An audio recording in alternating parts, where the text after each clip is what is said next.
નમસ્કાર દર્શક મિત્રો, આપ જોઈ રહ્યા છો ક્રાઇમ ન્યૂઝ. હવે જોઈએ અગત્યના સમાચાર. ક્રાઇમ બ્રાન્ચ દ્વારા 50 થી વધુ ઘરફોડ ચોરીના ગુનાને અંજામ આપનાર રીઢા આરોપીની ધરપકડ કરી.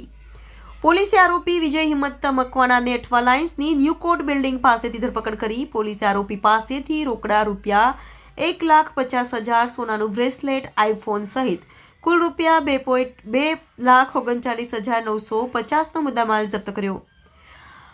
આરોપી ખૂબ જ રીઢો છે. તેને ગુજરાત રાજ્યના રાજકોટ, જૂનાગઢ, ભાવનગર, અમરેલી, ખાંભા, સુરેન્દ્રનગર, આણંદ અને સુરત ખાતે 50 થી વધુ ઘરફોડ ચોરીના ગુનાને અંજામ આપી ચૂક્યો છે.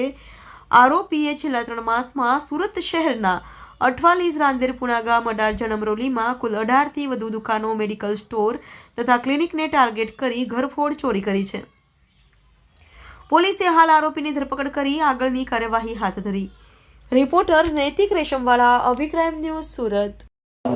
सूरत क्राइम ब्रांच की टीम के police inspector SN Parmar, PSI केच कुमार और एमडी महिला ने एक इन्फॉर्मेशन के आधार पर विजय उर्फे कादर हिम्मत भाई मकवाना को अठवा न्यू कोर्ट की बिल्डिंग के पास से एक न्यूज कॉन्वेंट स्कूल की गली में से पकड़ा, जिसके पास से 1.5 करोड़ रुपए, कुछ गोल्ड के ऑर्नामेंट्स और चोरी करने का सामान मिला था. इस इंसान की पूछताछ पे ये गुजरात में अलग अलग जगह के करीबन 35 से ज़्यादा ऑफेंस में पकड़ा जा चुका है, जिसमें गिर सोमनाथ, जूनागढ़, अमरेली, भावनगर, सुरेंद्रनगर, राजकोट और अहमदाबाद सिटी अलग अलग जगह पे इसके खिलाफ ऑफेंस रजिस्टर हुए हैं.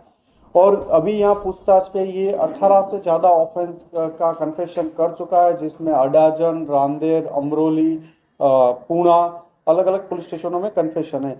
जो इसके पास से जो मुद्दा माल मिला उसमें एक चोरी तो 2014 की सूरत में घरफोड़ अठवा पुलिस स्टेशन के हद विस्तार में हुई थी, वो भी उसके पास से मुद्दा माल कन्फेस भी किया और उसके पास से मुद्दा माल भी मिला हुआ है.